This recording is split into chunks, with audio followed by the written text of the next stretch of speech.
What's up, Nets fans? Welcome to the Brooklyn Buzz. I'm your host, Nick Fay. With me, as always, Jac Manuell and regular on the show, Will Jackson. How are you doing, guys? I woke up at 5 a.m. and it was almost worth it. Almost. Yeah, I'm not doing too great. What about you, Nick? I'm alive. I'm getting ready to celebrate the holiday, and I'm not talking about Easter after a game like that. 112, 108, game four. Nets are down 3-1 in the series. Before we get into it, check us out, iTunes, Blog Talk Radio, OTGBasketball.com, NetsRepublic.com, and YouTube. But guys, I guess let's work our way backwards. Let's just start with the Jarrett Allen play at the end. Did you guys think that was a foul, or do you think it was on D'Angelo not getting the ball in a good position? What happened on that last crucial play for the Nets? Obviously, there was a free throws after that, but it didn't really matter after that point. No foul. It was, if you're going to call that, there was a lot of dinky calls both ways tonight, but that was clearly not a foul. Jarrett Allen didn't have the strength to sort of finish through that. Was it the right play?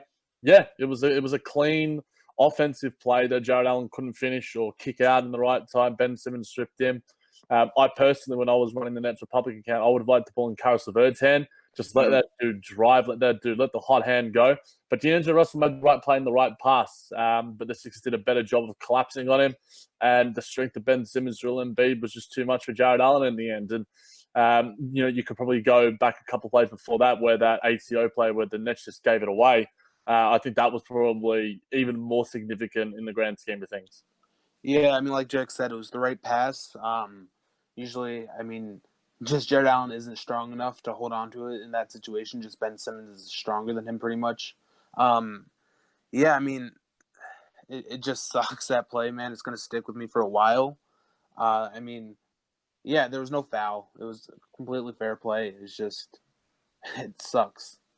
Yeah, it was just a rough play. I think it was a little bit of a tough position to put Jarrett Allen in at that point in the game. I know, like, driving to the rim, but in the situation, you knew they're probably going to send attention his way. So I would have rather had the ball in the guard's hands, maybe hold on a little bit longer or force yourself to make a play. Or if you're passing to Jarrett Allen, he's right at the rim to make a dunk or something like that. I just don't think he's comfortable at this point in his career to have the ball in his hands in that situation. No, I don't think he is either. He did have a really good game tonight. I think a lot of credit needs to go there. Probably his best, if not tied with his best game of the series. But yeah, you'd rather D'Angelo creating, Caris creating, Spencer creating in that sort of situation, get that sort of ISO play going, because for the most part of the night, it did work. Caris LeVert was the hot hand. I got his sentiments. I wanted the ball in your boys' hands, Nick. But at the end of the day, it wasn't meant to be. And the most entertaining series, probably one of the most memorable games in the playoffs so far, had to end with a Mike Scott win. And we all know how good Mike Scott is at basketball, for those that have watched The Office. Well, talking about the last couple of plays, you brought up the turnover after the timeout, and then also the Mike Scott three and the JJ Redick three. They're probably three of the most crucial plays in the entire game. What are your thoughts on those? The Mike Scott three, I thought the Nets played really good defense, and in the end, in a scrambled sort of play, that you get a Mike Scott at three, and it just, Joe Harris almost gets the deflection of Joel Embiid off the passing and stuff, and it ends with the Mike Scott three. It just happens. Those scrambled plays that end in weird endings, they happen. JJ Redick threes, you essentially don't necessarily want the ball in his hands consistently. They're just weren't able to close it out. 17 points in a quarter, in probably their most important quarter of the season, isn't going to cut it. And a little more level-headed than I thought I would be, but I think it's partly because we weren't supposed to be here, but at the same time we were so close, and it hurts a little bit. But it's Easter. Let's eat some chocolate. Let's drink some whiskey. Let's Nets fans will be okay. We might sneak one or two away from home, and we've still got Jared Dudley. Yeah. Yeah, Mike Scott is basically on Philadelphia to hit the three and space the floor. And, that's basically what he did at that final play. He's there to hit that shot. And, obviously he's not the guy that Philadelphia would want to have the ball in their hand. But, he just got somewhat open. And, he's there to hit the three, and he did it. And, we played good defense, like Jack said, on that possession. It's just they have so many guys on that team who can score. It's just we can't cover all five at once at a high level. And that's just what happened. Yeah, and I think that's where attention to detail really, hurt them. Maybe not as much on the Mike Scott play, but on the JJ Redick three, it came off of Ben Simmons miss at the rim, and it just felt like everybody was kind of ball watching in that situation where, maybe get a little bit more in the moment. You could tell, not as much in this game, but throughout the series, the Nets are a little bit inexperienced when it comes to the playoffs. So overall, like Jack mentioned, it's still house money, and it's still great experience for them, and maybe they can kind of pull one off on the road. Now, is there any other plays you guys want to talk about, or you want to get into the player breakdowns? I thought that there was a lot of plays throughout the night, but it was just that fourth quarter, Nick. You can't. I'm going to harp on it. 17 points isn't enough to get you a win at home in a playoff atmosphere. 33 points in the first, 30 in the second. We played great basketball for 3 quarters, but we couldn't close it out. And there were just too many missed opportunities. Joe Harris was terrible and has been terrible this entire series. It pains me to say that, but he hit that one runner, that one drive, which was really nice. But there was just not enough outside of guys, basically outside of Spencer Dinwiddie and Caris LeVert, and to a lesser extent, Jarrett Allen. Yeah, I mean, there's a lot of plays that you can go into in this game. And just this whole series, Brooklyn has been playing really well in the first half, and they just can't close it out. And we've seen it, and it just really hurt us tonight. So there's like a lot of plays that we can look at in the second half, but none that I should specifically get into right now. Yeah, I thought, they had plenty of opportunities in the fourth quarter, missed threes, missed free throws, whatever it may be. Thought there was an opportunity to definitely win this game, and they didn't capitalize. Like I mentioned, the small details. But kind of getting to the players, let's start with Caris LeVert, who got the start tonight, which we kind of advocated for after game 2 to start. And Kenny finally did it in game 4, and it really paid off. Played 42 minutes, 25 points, 9 of 18, 3 of 8 from 3, 6 assists, 5 rebounds, 3 turnovers, and 1 steal. That's a great stat line for Caris. It is, and I will nitpick only 4 of 9 from the free throw line. That's one area where he can get better at, and I think it's a mentality thing. He's better than that, but I'm nitpicking, and we had those 5 extra points. We get the win. Again, it's nitpicking from Caris LeVert, which is this is the Caris LeVert we saw pre-injury. This is the Caris LeVert that was the leader of this team. And it almost seems like since he's got back in this playoff series, and probably the fact that it's a nice matchup against Philly, that he's become the Nets' best player again. And he's playing like it on both ends of the floor. He's driving like an absolute madman. His pick and roll play with Jarrett Allen has been amazing. The 3 ball is falling and looks smooth. And he is driving and strong. And his footwork is insane. He's just so slick, so smooth. And it's a pleasure to see. And you guys sort of harped on the last buzz to see some extra minutes for our best guys. 42 minutes of Caris LeVert. I think that was completely and utterly justified. Yeah, and then you mentioned how good he's been on offense, but also he's been doing it for the Nets defensively as well. He had a steal in this one, a big steal that almost got us back into it, but we couldn't capitalize off of it. And, I mean, yeah, just like where would the Nets be right now without Caris LeVert? I mean, we'd probably be swept.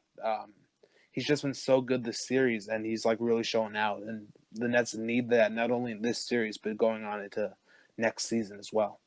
Yeah, I think his two-way ability really sticks out because he's a guy that obviously offensively, Jack talked about it, Will, you talked about all the things he's done, but defensively, his ability not only on ball but off ball. He drew a couple fouls on JJ Redick with the push-off. I just think the activity he brings and the energy is something that the Nets really needed, especially in this series and then in this game, and it almost got them the W. It really did. Guys, in the post-game, Joel Embiid's comments, just to go off tack a little bit, this was on Jared Daly. First of all, he's a nobody. When opponents do stuff like that, they're trying to get us out of our game. I'm too valuable for that. Thoughts? Well, Jared Dudley is probably my favorite player right now. Just because of the way that he goes at them. I mean, it's not like, he might be doing this to troll them. He might not. I just feel like he's really being that veteran. And, like, Embiid had a hard foul on Jarrett Allen. Whether you want to call it a common foul or a flagrant foul, that's up to you. The refs called it a flagrant. But, I mean, it was a hard foul either way you look at it, and Jared Dudley was just standing up for him. And, I mean, that's what you really want out of your veterans. So, I mean, to say he's a nobody, he was a plus 12 today, and, I mean, I think he's been positive all series, and he's just pretty much been one of the most important pieces for the Nets. And we saw when he missed game 2 how, like, vital he is. So, to say he's a nobody, man, I just don't get that. Well, I think if you call him a nobody and you say he's just trying to do that, well, then you're kind of almost insinuating your teammates don't know what's going on because Jimmy Butler obviously didn't think he was a nobody, went over there and shoved him. And then same thing with Ben Simmons. He's given the light of day to argue with him back and forth. So, hey, Jared Dudley, he's not a great NBA player. He's a veteran. He knows how to play the game. He knows what he's doing out there. And he did his job tonight. And Ben Simmons and Jimmy Butler both bit. And if Jarrett Dudley's a nobody, what does that make Ben Simmons? Because in the first half, Jarrett Dudley was outplaying him, and Ben Simmons, it took another Jarrett Dudley sort of beef to get him motivated. And again, he wasn't great. Despite the fact the stat line always looks nice with Ben Simmons, he's better without Joel Embiid, and I'm putting that out there. These two, and this is a flat out disrespect to the Sixers fans, but I don't care. They're not going to win a championship with those two playing together, and it's simple as that. Unless they get 8 other shooters in their team or 13 other good shooters, it's just not going to work. And Ben Simmons, cool, whatever. Do your thing, mate. You're Aussie. I respect you to an extent, but keep dating Kendall Jenner because that's probably the best thing that's going to happen to you for the next couple of years. Oh man, Jack, I'm angry right now. I'm inspired by Corey after yesterday's outlet. Yeah, I mean, I think you just look at it a couple different ways, and honestly, a lot of people are like advantage the Nets. Like the Nets really missed Jared Dudley in that second half. Obviously, Jimmy Butler's substantially better player, but the Sixers only so many players can shoot. So I felt like actually losing Dudley really hurt them because it forced them into a couple lineups where they had to play Trevion Graham a little bit more, Rondé a little bit more, and even DeMar Carroll. And I felt like Dudley was probably better than all those guys. He was. He really was. And despite the fact that they lost Jimmy Butler and, you apples and oranges, I would much rather have Jimmy Butler out for them and us to lose Joe Dudley at the same time. But that first half, the first 3 quarters was just absolutely wild. And you could just feel the atmosphere. And I'm thousands and thousands of miles away, but to be at Barclays, I could just feel the atmosphere, following OTG with Will running the account as well. There was just this vibe that's happening in Brooklyn right now. It seems that it's becoming our town, and if the Knicks can't make playoff basketball their own, then the Nets are going to make a real imprint. But it was.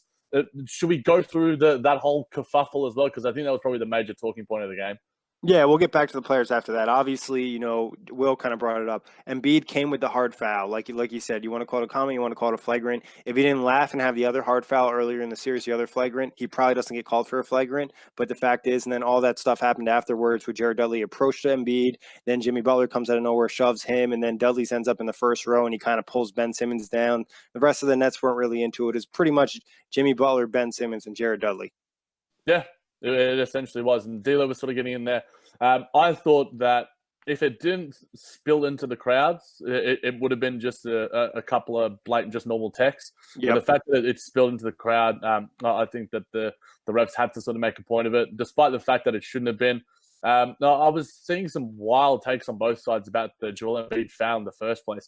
Joel Embiid talks a lot of shit for a guy who is soft. Like, Joel Embiid is soft as shit. I'm not like the Eric Bledsoe play. Like, he's getting like rooked by like 5'8" guys on regular occasions, and he acts like he's he acts like he's Matt Barnes or Ron Artest, and he's just soft, man. And like, he plays hard, but when it gets into like this little dinky shit and it goes on the other end, he just becomes super soft. He talks a way bigger game. Him and Ben Simmons talk a way bigger game. But at the end of the day, they got the win, so they're the last ones laughing.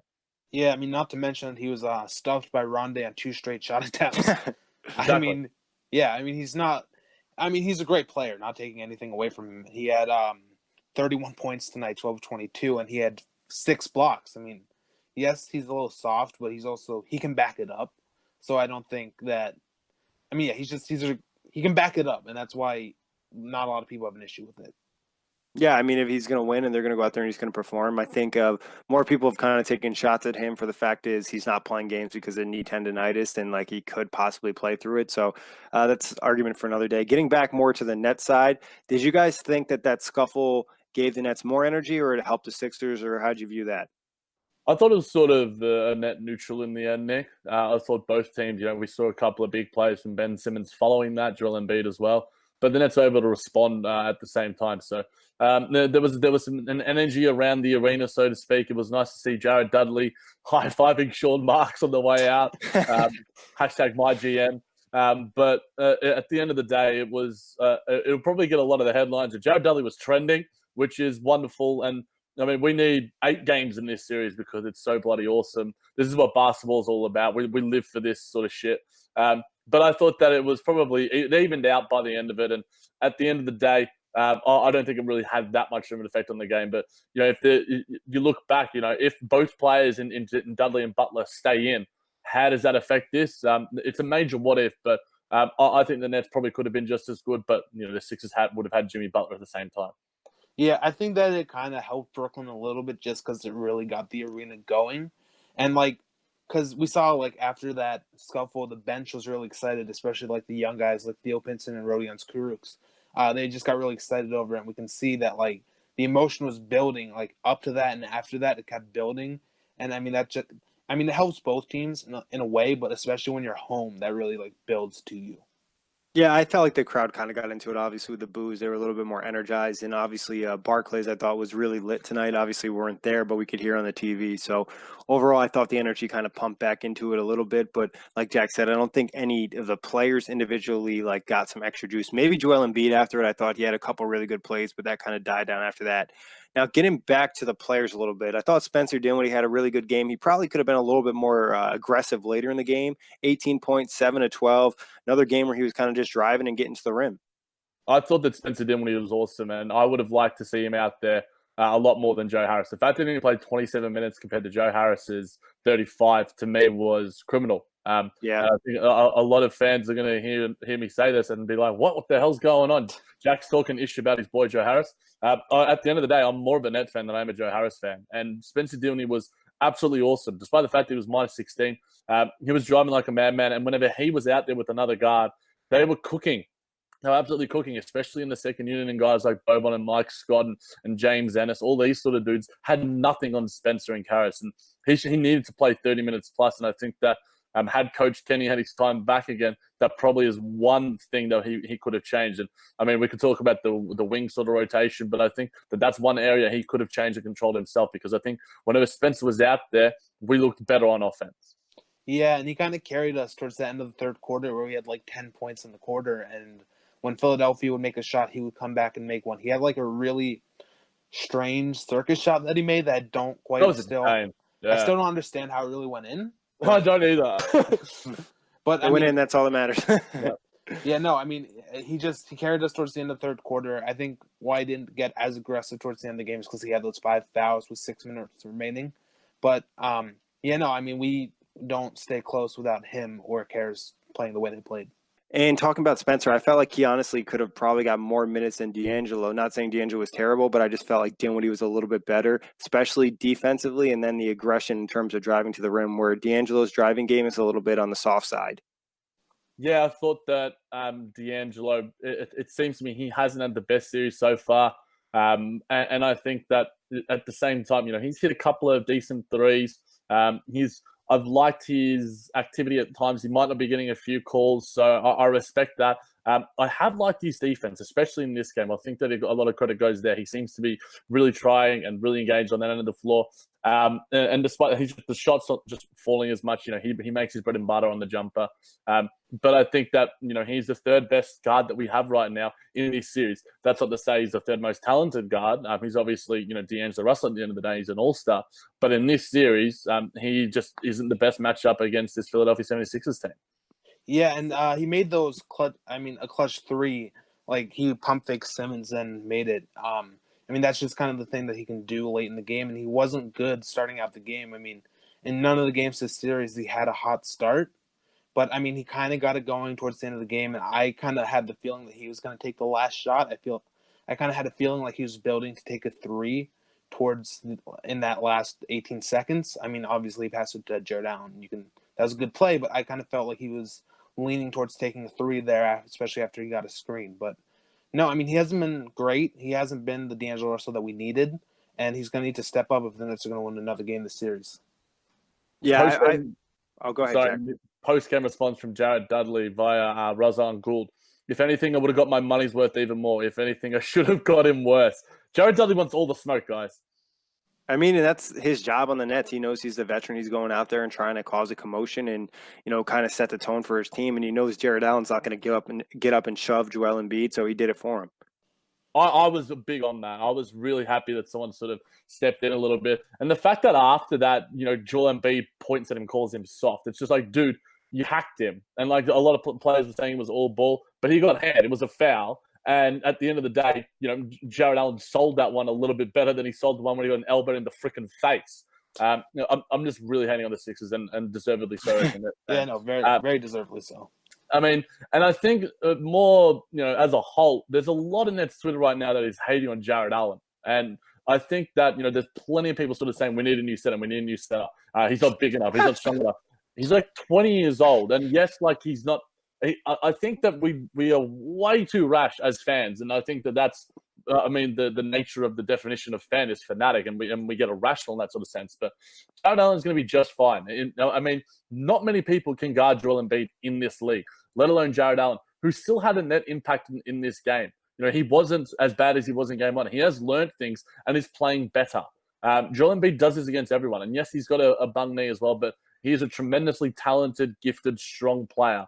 I think that we are getting way too rash and way too caught into hyperbole way too often, but that's Twitter for you. Yeah, going back to Jared Dudley for a second, there was something like where he went on Twitter right when he went into the locker room where he liked a tweet that was like sent like 5 minutes after, and just like he wants like the attention, he wants the smoke, if you want to call it that, and I love it. It hypes us up as fan base, just like him wanting to go after their best player, someone who's not like very well liked across the league at least, and that's just something that he provides. Yeah, about Jarrett Allen, he's only 20 years old. He's going to put on muscle as he gets older. You have to remember that he's still developing. He's not like a finished product right now. We're not supposed to be in the playoffs. Sean Marks said it. Kenny Atkinson said it. We're not supposed to be here yet.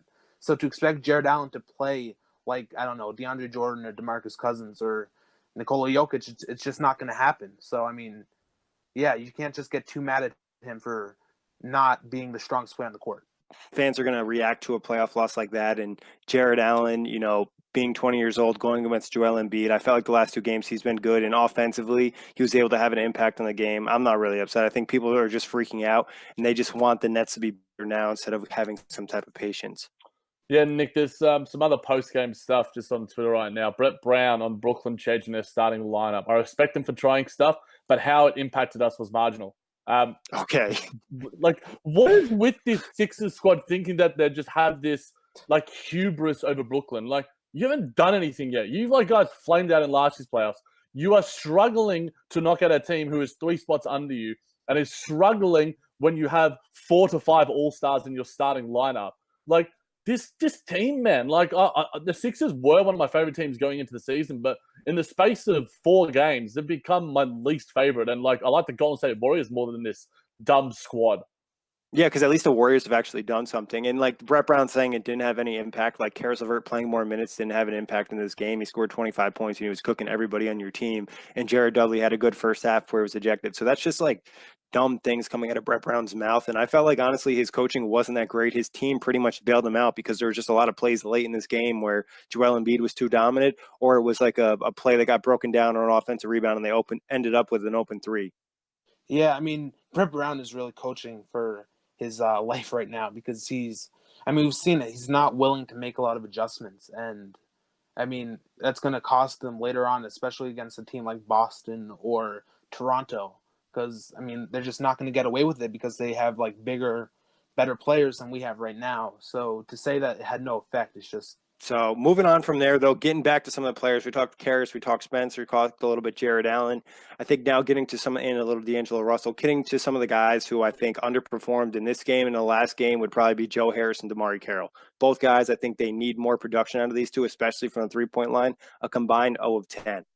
Yeah, their impact on this series has been incredibly minimal, and they've been two of our they have been our two most important role players for the entire regular season. And it's sad to sort of see this major drop-off. And it's not to say that the Sixers have been doing anything tremendous against them. They're not guarding them like madmen. Yes, Joe Harris, he's just gone cold, and I think that happens. We need for the Nets to beat this Sixers team who is way more talented, way more gifted in so many different ways. We need that team sort of performance, that sort of team ethos, team buy-in that we've had all season. The fact that we've been able to be in this game with so many role players not doing their bit, and obviously Ed Davis out injured and Jared Dudley getting ejected, says a lot about the talents of a guy like Caris LeVert and Spencer Dinwiddie, and to a lesser extent Jarrett Allen, because you're essentially relying on 3 guys who fourth, fifth-year players against guys like Joel Embiid, who is one of the best centers in the league, Ben Simmons, a rookie of the year,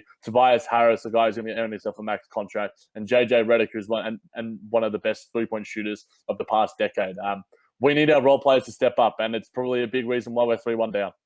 Yeah, I mean, Joe Harris can't go 0 6 from 3. I mean, he had some wide open shots in that game, and he just wasn't hitting. And I tweeted this out. I was running the OTG Twitter account today.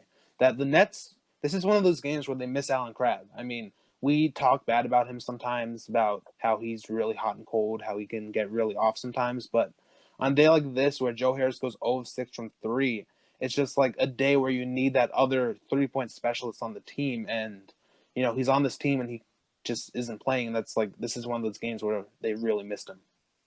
Yeah, I mean, I think with the Crab thing, it's kind of just like a hypothetical, though, because much as we know Crab's having an ice-cold series, he could have a super hot series or an ice-cold series. He's kind of just unpredictable. I think with Joe, some of the three-point shooting has been rough, obviously. I do like the fact he still stayed active in terms of cutting, and I thought his defense was a little bit better this game. I was really upset with DeMario. I just felt like this game, like in this series, he hasn't been that veteran they really need him to be. And there was a couple drives in this game where he had J.J. Redick on him, and he either couldn't finish or J.J. Redick got a steal on him. Like, that just can't happen.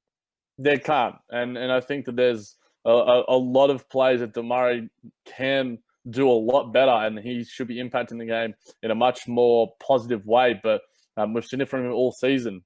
He was in our other guys series, I believe. Yep. Yeah. For OGD basketball. So he really should be playing a lot better than he has been. As a role player, he's better than these James Ennis, Mike Scott sort of types. In my eyes, I think he's more impactful. But he just hasn't been playing well enough, and you can't rely on just 3 guys to get a win, especially when you're the underdog team in this sort of series. But guys, going back to Kenny Atkinson, I had a little bit to say on that Jarrett Allen play. Said he was disappointed that rapping was an officiating point of emphasis, but it wasn't called tonight. So he thought it was a foul. I know this is what he's talking about, because I actually was scrolling through Twitter when I was watching it, and I want to say it's Tobias Harris clearly grabs Jarrett Allen as he's rolling to the rim, and that's why he loses his balance. He doesn't lose his balance just because he's like tall and goofy. Like, Tobias Harris like hooks him, which we've seen this call 100 times throughout the season. It might be the most calls that Jarrett Allen actually gets is because he rolls to the rim so fast. That's what Kennedy's pissed about. Yeah, I know. I mean, it's frustrating. There's a lot of calls that could have gone our way and could have gone the other way. It's upsetting that it probably has cost us our season in many ways. But you can look back on a lot of moments throughout the game, as we've talked about. It's disappointing, but it's not the first time that officiating hasn't gone our way as Nets fans.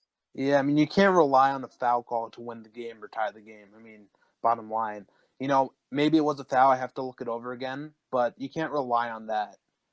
Yeah, and I don't think he's relying on it, though, but it's like the fact is that he just like fell over, and that was the main reason. It's not like he threw him the ball right after that and he never had his balance. So I understand where Kenny's coming from. Obviously, the game's not decided by one play, but I can see why he's upset about that play.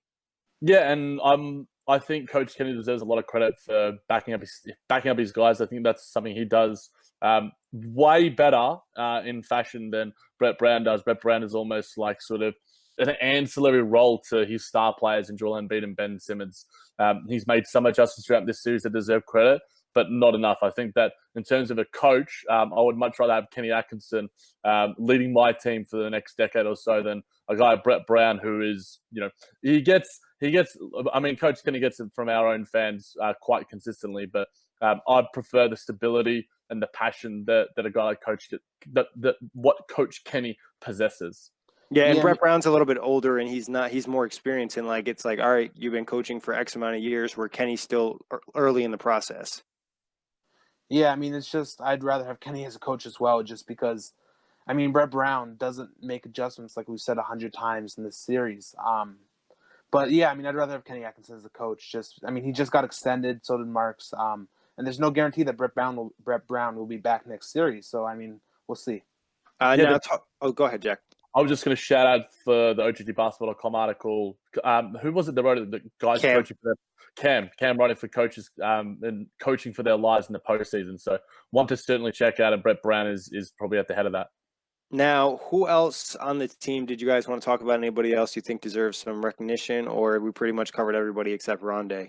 I think Trevion and Rondé collectively are the guys who haven't spoken about much. Both of them played 13 minutes. Both of them had 0-3 from the field. Rondé was minus 13 in his 13 minutes. Did score, was driving, had a couple of blocks. But he was almost we had to play him at that small ball 5 in the absence of a guy like Ed Davis. So And Trevion Graham just wasn't hitting his threes, and that was plain and simple. If he had hit one or two of those threes, it changed the trajectory of his individual game and the Nets game as a whole. So I thought that those two guys were certainly net negatives and didn't add any value to this Nets squad in tonight's performance.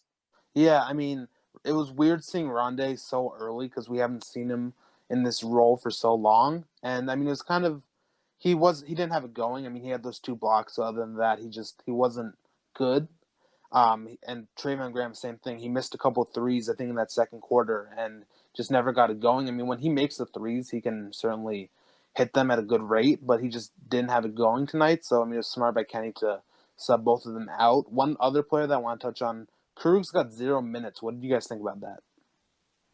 I thought that there were moments where we could have used his energy.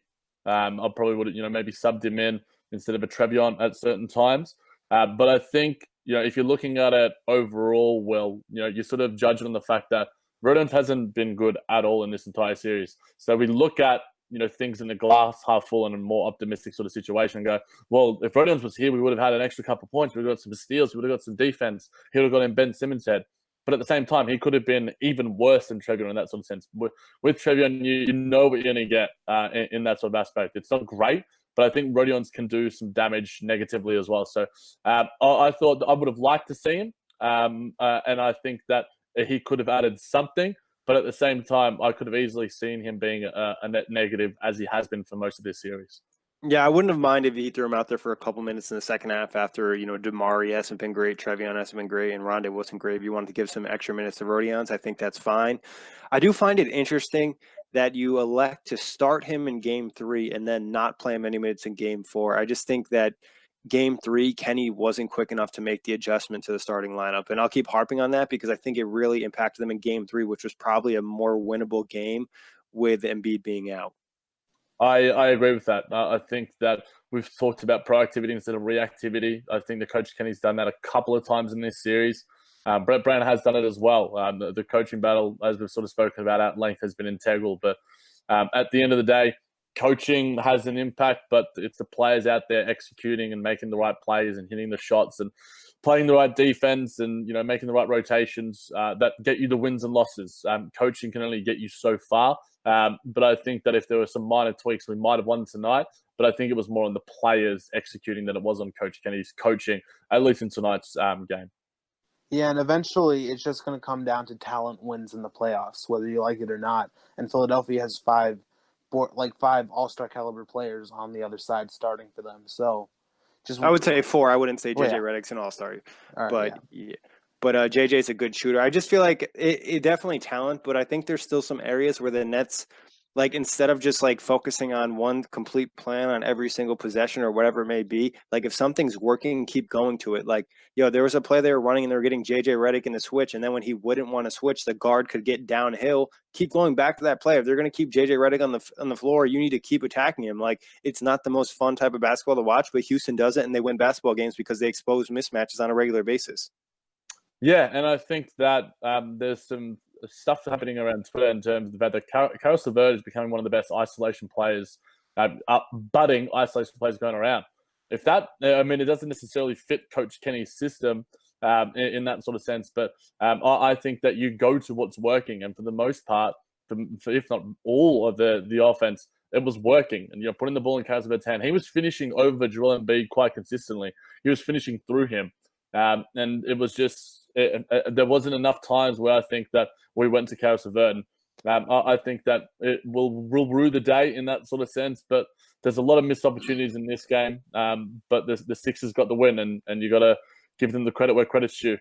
Yeah, and then there's that nice dunk that LeVert had in the first quarter over Joel Embiid. But then there were also times where he was just exploiting the matchup against JJ Redick, and he was just blowing right by him. And that's really where Caris LeVert was able to take advantage of.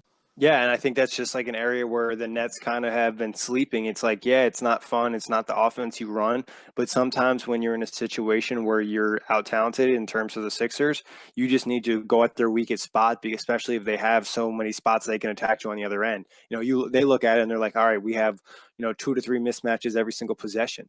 Yeah, there was a lot of times, and Mike Scott was saying, on defending Spencer Dinwiddie, I have to be physical. I know he has a speed on me, so I have to try and, beat him up a little bit.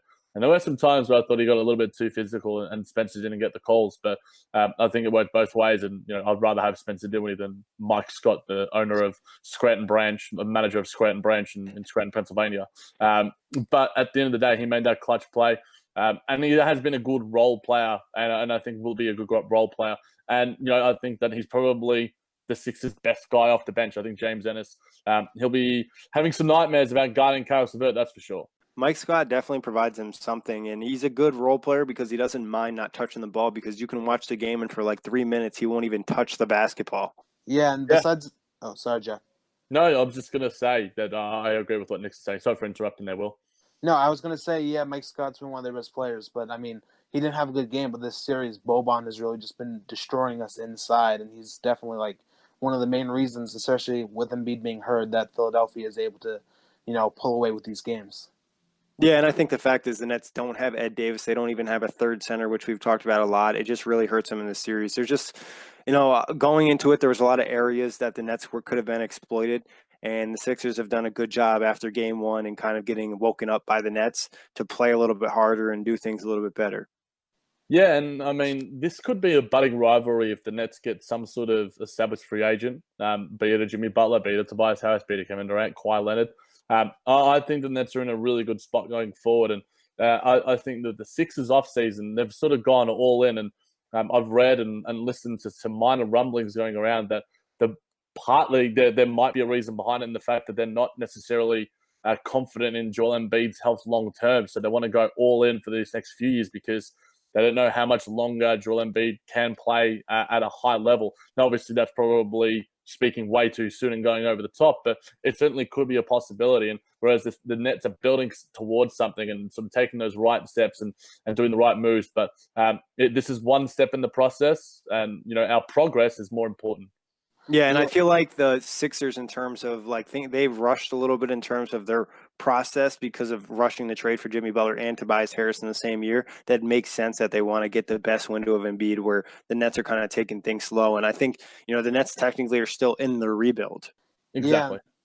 Yeah, and like what everybody says on Twitter, basically, like Jack said, progress is our process, and that's just basically what this Nets organization is. So I mean, like we've said a million times, we're playing with house money, so it's a blessing to be here. Game 5, what are your thoughts? What are you looking forward to? Adjustments, anything special, or you just kind of go with the same flow and hope that you can kind of pull out the final plays and get the W? Yeah, I think that if you're Coach Kenny, you need to just read the game a little bit better.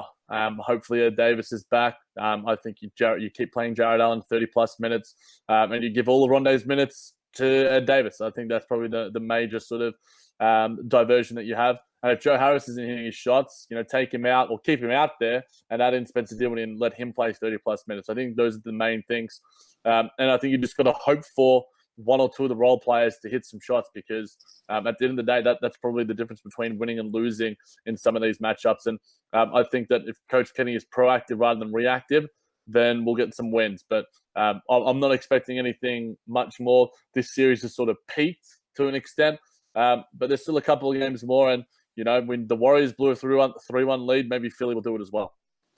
Yeah, I mean, it's just going to be important that Russell, LeVert, and Dinwiddie play 30-plus minutes. It's going to be important that Allen really steps up if Davis is still hurting. I mean, obviously, I think Jared Dudley is going to play a lot more than 19 minutes on, I think we play Monday.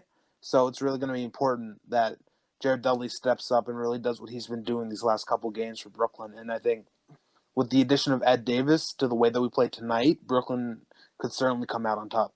Yeah, I mean, it's just tough to be in the situation they're in, down 3-1. It's like, yeah, maybe they can pull out Game 5 and then force Game 6 and then Game 7's in Philly. I think that's your best bet, is trying to extend the series now.